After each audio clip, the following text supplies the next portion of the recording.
Milling Through History presents the Lindbergh Kidnapping. There is perhaps no greater tragedy that occurred throughout the early years of the 20th century in the United States than that of the kidnapping of Charles Lindbergh Jr. This is a mystery which, for all intents and purposes, is one that has been solved, and yet conspiracy theories still exist which question whether or not the events as they took place were legitimate or created specifically to bring conclusion to a most horrific event that many parents in this country fear even today. So let's take a look at this event and discover exactly what happened. It was March the 1st, 1932, that the nurse to Charles Lindbergh Jr. discovered that the baby was not with his mother. Informing his father, aviator Charles Lindbergh, that the child wasn't with the mother, both Lindbergh Sr. and his butler would go around the property, whereupon they would discover a ransom note and the signs of a trespasser who had broken into the child's room and kidnapped the baby. Almost immediately, word about the kidnapping spread like wildfire throughout the entire country, and many people offered to help, including mobsters who were in prison and looking to use the case as an opportunity to get out of jail. A second ransom note was found, which asked for $70,000 to be delivered, and once done, the child would be released. However, while Lindbergh himself was willing to pay the ransom, he could not get the entire $70,000. Instead, he was able to raise $50,000, and through an intermediary, the ransom was paid, but still no child was delivered. On May the 12th, the body of Charles Lindbergh Jr. was discovered only a few miles away from the Lindbergh house, and upon the discovery of this child, it was found that he had suffered head trauma, and that was what had killed him. Almost immediately, many people who were associated with the Lindbergh family were eyed as potential suspects.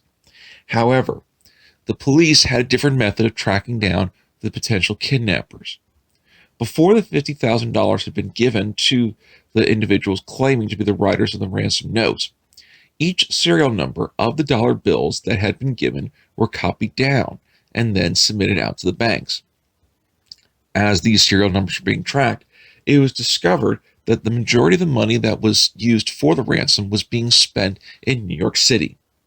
And after an exhaustive 30-month investigation, on September the 18th, 1934, Richard Hauptmann was arrested after having been found in possession of nearly $14,000 of the $50,000 that was given for the return of Charles Lindbergh Jr.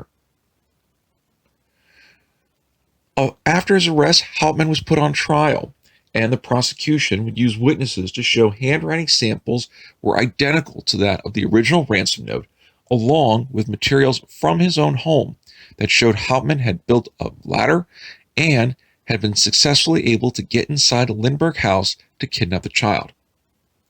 The defense had argued that the money Hauptmann had came from a friend who had left the United States and returned to Germany and died there earlier in the year. In addition, Hauptmann had said that this was supposed to be a repayment from his friend for business loans that he had given, and that he had placed the money in his kitchen. However, Hauptmann's wife had said no matter how many times she had been in the kitchen, she had never seen the actual box, and therefore could not corroborate his story. Hauptmann was found guilty of the crime of killing Charles Lindbergh Jr., and all appeals to prevent his execution were denied. On April 3rd, 1936, Hauptmann was executed. But almost as soon as the trial had ended and the execution had occurred, there were immediate questions about whether or not Hauptmann had received a fair trial. And as such, almost immediately, conspiracy theories began to occur. There were some who argued that Hauptmann was nothing more than a scapegoat who actually did not commit the crime, but had fit the bill of being a foreigner who had most likely committed the crime because he was in possession of the money, and therefore, using him as the potential scapegoat, he could at least bring about a conclusion to the case. Another theory that was brought forward was the fact that false confessions had been coerced from other people, claiming to have actually been the kidnapper, and therefore perhaps maybe the real kidnapper was let go, and Hauptmann was just framed for the crime. A third possibility is that it was Lindbergh himself who may have actually killed his son in a prank that had gone wrong. The theory states that it was Lindbergh who had gone up the ladder, grabbed his son, and upon coming back down, dropped the child, thus killing him, and out of fear, hid the child away from the house. And after that had occurred, just allowed the case to unfold itself. And when a potential suspect came forward that could have been the killer, Lindbergh played along, thus giving him relief from being seen as the person that killed his own child and got away scot-free with murder.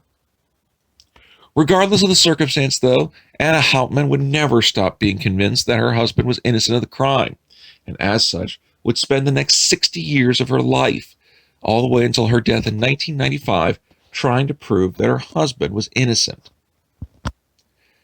Now be sure to click like, share, and subscribe for future episodes of Milling Through History, and leave comments below for future episode ideas.